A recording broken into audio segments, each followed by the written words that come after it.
رسول اللہ صلی اللہ علیہ وآلہ وسلم نے فرمایا، جس نے اپنے بھائی کی کوئی دنیاوی مصیبت دور کی تو اللہ تعالیٰ اس کی قیامت کی دن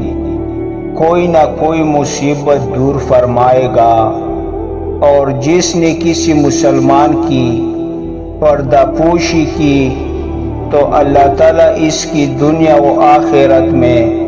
پردہ پوشی کرے گا، اور جس نے کسی تنگ دوست کے ساتھ آسانی کی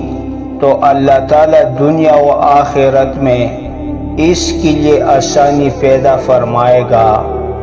اللہ اپنے بندی کی مدد میں ہوتا ہے جب تک بندہ اپنے بھائی کی مدد کرتا رہتا ہے۔